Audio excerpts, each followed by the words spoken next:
రోబోట్స్ని మనుషుల్లో ఫీల్ అయ్యేలా చేసి ఎమోషనల్ యాక్షన్ ఫుల్ సినిమా ఎప్పుడైనా చూసారా? ఈ రోజు మనం అలాంటి స్టోరీ గురించే మాట్లాడుకోబోతున్నాం. ఇవాళ మనం డిస్కస్ చేయబోయే English movie bumblebee. Transformers అంటే ఇవి సాధారణ రోబోలు కాదు, ఇవి ఆలోచించే మాట్లాడగలిగే ఏలియన్ రోబోట్స్. అవసరమైతే వీళ్ళు కార్లు, బైకుల్లాగా మారిపోగలరు. వీళ్ళందరూ సైబర్ట్రాన్ అనే గ్రహంలో ఉంటారు. ఈ గ్రహం మన భూమిలా కాకుండా మొత్తం మెటల్తో తయారై ఉంటుంది. అక్కడే ఆటోబోట్స్ అనే మంచి వాళ్ళు, డెసెప్టికాన్స్ అనే చెడ్డవాళ్ళు ఉంటారు. వీళ్ళిద్దరి మధ్య యుద్ధం మొదలవుతుంది.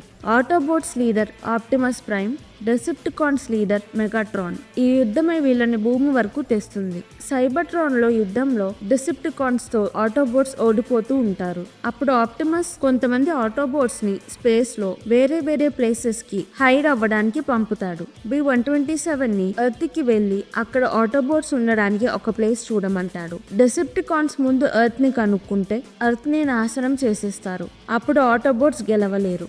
ఆప్టిమస్ B-127 ని ఎర్త్ కి వెళ్లి కాపాడమంటాడు. B-127 సైబర్ట్రాన్ ని వదిలేసి ఎర్త్ కి స్పేస్ షిప్ లో బయలుదేరతాడు. B-127 బీటిల్ కార్ లాగా మారగలడు.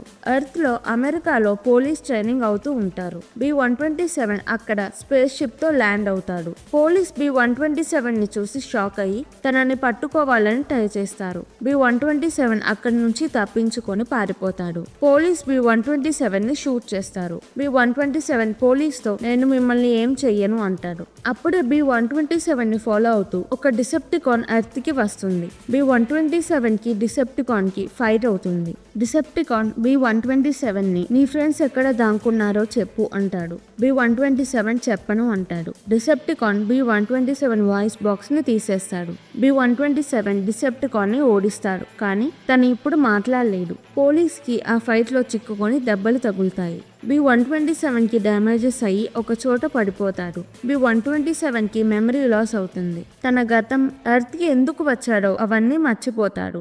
చార్లీకి కారు కొనుక్కోవాలి అని ఉంటుంది. వాళ్ళ నాన్న చనిపోయాడు. చార్లీకి వాళ్ళ నాన్నతో చాలా మంచి బాండింగ్ ఉంటుంది. వాళ్ళమ్మ రాన్ అనే అతన్ని పెళ్లి చేసుకుంటుంది. వాళ్ళకి ఒక కొడుకు ఓటిస్.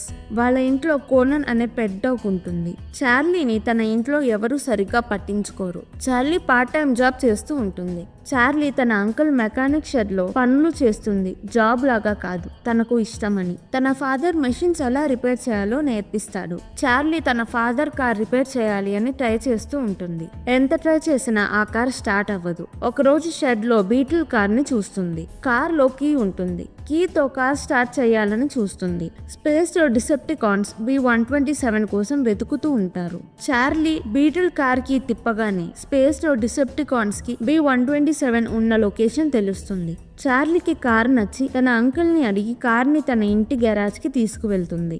గరాజ్ లో B-127 ఆటోబోట్ గా మారుతాడు. చార్లీ ఆటోబోట్ కి బంబుల్ బీ అని పేరు పెడుతుంది. చార్లీ బంబుల్ బీ ఫ్రెండ్స్ అవుతారు. బంబుల్ బీ లొకేషన్ తెలుసుకొని డిసెప్టికాన్స్ ఎర్త్ కి వస్తాయి. నెక్స్ట్ డే చార్లీ వాళ్ళమ్మ చార్లీకి చెప్పకుండా బంబుల్ బీలో కోనన్ ని హాస్పిటల్ కి తీసుకువెళ్తుంది. చార్లీ ఫాస్ట్ గా వాళ్ళమ్మ వెనుక వెళ్తుంది. బంబుల్ బీ రోడ్డు మీదే చార్లీకి హాయ్ చెప్తాడు. చార్లీ బంబుల్ బీని బీచ్ కి తీసుకువెళ్లి నా దగ్గర తప్ప ఎవరి దగ్గర నువ్వు ఆటోబోట్ గా మారకూడదు అని ట్రైనింగ్ ఇస్తుంది. ఆటోబోట్ ఫామ్ లో ఉన్నప్పుడు ఎవరైనా వస్తే కార్ లా మారిపోవాలి అని చెప్తుంది. డిసెప్టికాన్స్ బంబుల్ బీని వెతుకుతూ ఉంటారు. పోలీస్ వాళ్ళని ఆపుతారు. డిసెప్టికాన్స్ మేము మంచి వాళ్ళము, B-127 ఎర్త్ ని నాశనం చేయడానికి వచ్చాడు అని బంబుల్ బీని వెతకడానికి పోలీస్ హెల్ప్ తీసుకుంటారు. అక్కడ ఒక సైంటిస్ట్ ఉంటాడు. బంబుల్ బీ రేడియో పాడైతే చార్లీ బాగు చేస్తుంది. చార్లీ ఒక స్విమ్మర్, కాంపిటీషన్స్ కి కూడా వెళ్లేది. వాళ్ళ నాన్న తనని తీసుకువెళ్లేవాడు.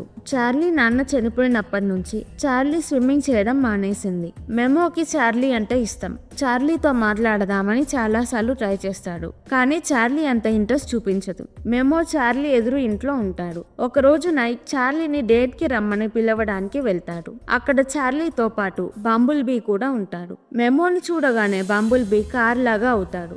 అప్పటికి మెమో బంబుల్ బీని చూసేస్తాడు. బంబుల్ బీని చూసి మెమోకి భయం వేస్తుంది. చార్లీ బంబుల్ బీ మంచోడు, ఏమి అనడు అంటుంది. డిసెప్టికాన్స్ కి ఎర్త్ శాటిలైట్స్ కి పోలీస్ యాక్సెస్ ఇస్తారు. సైంటిస్ట్ చాలా ఎక్సైటెడ్ గా ఉంటాడు. ఏలియన్ రోబోట్ స్పీషీస్ మీద రీసెర్చ్ చేయాలి అనుకుంటాడు. చార్లీ మేము బంబుల్ బీలో రైడ్ కి వెళ్తారు. బంబుల్ బీ చార్లీతో రేడియో ద్వారా మాట్లాడడానికి ట్రై చేస్తాడు. కొంతమంది చార్లీని ఏడిపిస్తుంటే వాళ్ళ మీద రివెంజ్ తీర్చుకోవడానికి మెమో బంబుల్బీ హెల్ప్ చేస్తారు. బంబుల్బీ ఏడిపించిన వాళ్ళ కార్ పగలగొడతాడు. అక్కడ నుంచి పారిపోతారు. స్పీడ్ గా వెళ్తుంటే ర్యాష్ డ్రైవింగ్ కి ట్రాఫిక్ పోలీస్ చేస్తాడు. పోలీస్ నుంచి తప్పించుకుంటారు. నెక్స్ట్ డే చార్లీ బంబుల్బీని ఇంటి గరాజ్ లో ఉంచి తను వర్క్ కి వెళ్తుంది. బంబుల్బీ ఇంట్లోకి వెళ్లి ఇంట్లో వస్తువులు చూస్తూ ఉంటాడు. తనకి తెలియకుండానే ఇంట్లో వస్తువులని పగలగొడతాడు. ఇంట్లో కోనాన్ తప్ప ఎవరు ఉండరు. బంబుల్బీ ఇంట్లో వస్తువులు చూస్తూ ప్లగ్ ని చూసి అదేంటో తెలుసుకోవాలని ఏలు పెడతాడు. ఎలక్ట్రిసిటీ మొత్తం తనలోకి వెళ్ళిపోతుంది. ట్రాన్స్ఫార్మర్స్ పేలిపోతాయి. పోలీస్ కి బంబుల్బీ లొకేషన్ తెలుస్తుంది. పోలీస్ డిసెప్టికాన్స్ తో బంబుల్బీ లొకేషన్ కి వెళ్తారు. బంబుల్బీని చూసి మెమో చార్లీకి కాల్ చేస్తాడు. చార్లీ ఇంటికి వస్తుంది. ఇల్లు మొత్తం చిందరవందరగా ఉంటుంది. చార్లీ బంబుల్బీని గెరాజ్ లో పంపుతుంది. మెమోతో కలిసి ఇల్లు సర్దుతుంది. అప్పుడే వాళ్ళమ్మ వస్తుంది. చార్లీ వాళ్ళమ్మ చార్లీని తిడుతుంది. వాళ్ళిద్దరికి గొడవ అవుతుంది. చార్లీ మెమోతో బంబుల్బీని తీసుకొని బయటికి వెళ్తారు. అప్పుడే పోలీస్ వాళ్ళని చుట్టుముడతారు. బంబుల్బీ చార్లీని తీసుకొని పారిపోతారు. డిసెప్టికాన్స్ వచ్చి బంబుల్బీతో ఫైట్ చేస్తారు. బంబుల్బీ ఫైట్ చేయకుండా దెబ్బలు తింటాడు. పోలీస్ బంబుల్బీకి షాక్ ఇస్తాడు. బంబుల్బీని పట్టుకొనున్న చార్లీకి కూడా షాక్ తగులుతుంది. వాళ్ళిద్దరూ కింద పడిపోతారు. పోలీస్ చార్లీని తన ఇంటికి తీసుకువెళ్తారు. చార్లీ గవర్నమెంట్ ప్రాపర్టీ దొంగిలించింది. అది ఒక ప్రమాదకరమైన మెషిన్ అని చెప్తారు. చార్లీ లేదు, బంబుల్బీ నా ఫ్రెండ్ అని చెప్పిన చార్లీ పేరెంట్స్ తనని నమ్మరు. బంబుల్బీని ఎయిర్ బేస్ లో పెట్టారు అని న్యూస్ లో చెప్తారు. చార్లీ ఎలాగైనా బంబుల్బీని కాపాడాలి అని మెమోతో అక్కడికి వెళ్తుంది. ఓటిస్ ని చార్లీ ఎక్కడికి వెళ్ళిందో వాళ్ళ పేరెంట్స్ కి తెలియకుండా చూడమంటుంది. బేస్ లో డిసెప్టికాన్స్ బంబుల్బీని మిగతా ఆటోబోట్స్ ఎక్కడ ఉన్నాయి అని అడుగుతారు. బంబుల్బీ ఏమీ చెప్పడు. తనకి మెమరీ లాస్ అయింది అని తెలిసి తనతో మనకి యూజ్ లేదు అని డిసెప్టికాన్స్ బంబుల్బీని కొడతారు. అప్పుడే బంబుల్బీలో ప్రొజెక్టర్ ఆన్ అయ్యి ఆప్టిమస్ ప్రైమ్ బంబుల్బీతో మేము వస్తున్నాము, అప్పటిదాకా ప్లానెట్ ని నువ్వు కాపాడు అంటాడు. అది విని డిసెప్టికాన్స్ తన ఆర్మీని పిలిచి ఎర్త్ ని నాశనం చేద్దామని మాట్లాడుకుంటారు. పక్కనే ఉన్న సైంటిస్ట్ ఇదంతా విని పోలీస్ కి చెప్తారు. డిసెప్టికాన్స్ సైంటిస్ట్ ని చంపేస్తారు. ఇదంతా డోర్ బయట నుంచి చార్లీ మెమో చూస్తూ ఉంటారు. చార్లీ ఇంట్లో చార్లీ లేదు అని వాళ్ళ పేరెంట్స్ కి తెలుస్తుంది. డిసెప్టికాన్స్ బీని షూట్ చేసి అక్కడి నుంచి వెళ్ళిపోతారు. బీ కింద పడిపోతాడు. చార్లీ బీకి ఎలక్ట్రిక్ గన్ తో షాక్ ఇస్తుంది. బీ లెగుస్తాడు. బీ గతం గుర్తు తెచ్చుకోవడానికి ట్రై చేస్తాడు. అప్పుడు పోలీస్ అక్కడికి వస్తారు. డోర్ బాంబుతో బ్లాస్ట్ చేస్తారు. బీకి ఎనర్జీ లేక అక్కడి నుంచి లెగవలేకపోతాడు. పోలీస్ వచ్చి చార్లీని తీసుకు వెళ్ళిపోతూ ఉంటారు. బంబుల్బీకి కోపం వచ్చి చార్లీని కాపాడడానికి మెమరీ రీబూట్ చేసుకుంటూ పోలీస్ మీద ఫైరింగ్ చేస్తాడు. బంబుల్బీ చార్లీని తీసుకొని పోలీస్ నుంచి పారిపోతాడు. పోలీస్ ని ఆపడానికి మెమో అక్కడే ఉండిపోతాడు. కానీ పోలీస్ ని ఆపలేకపోతాడు. పోలీస్ బంబుల్బీని చేస్ చేస్తారు.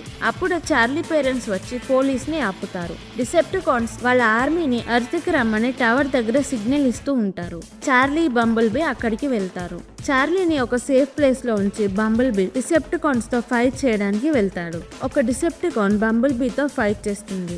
బంబుల్బీ ఆ డిసెప్టికాన్ ని ఓడిస్తాడు. టవర్ మీద ఉన్న ఇంకో డిసెప్టికాన్ ని పోలీస్ వచ్చి షూట్ చేస్తారు. చార్లీ యాంటీనా తీసేస్తే సిగ్నల్ వెళ్ళదు అని తన లైఫ్ రిస్క్ చేసి టవర్ మీదకి వెళ్తుంది. చార్లీకి బంబుల్బీ హెల్ప్ చేస్తాడు. పోలీస్ డిసెప్టికాన్స్ తో ఫైట్ చేస్తున్నప్పుడు వాళ్ళ ప్లేన్ కింద పడిపోతుంది. బంబుల్బీ ప్లేన్ ని బ్లాస్ట్ అవ్వకుండా కాపాడుతాడు. పోలీస్ కి బంబుల్బీ మంచివాడు అని అర్థమవుతుంది.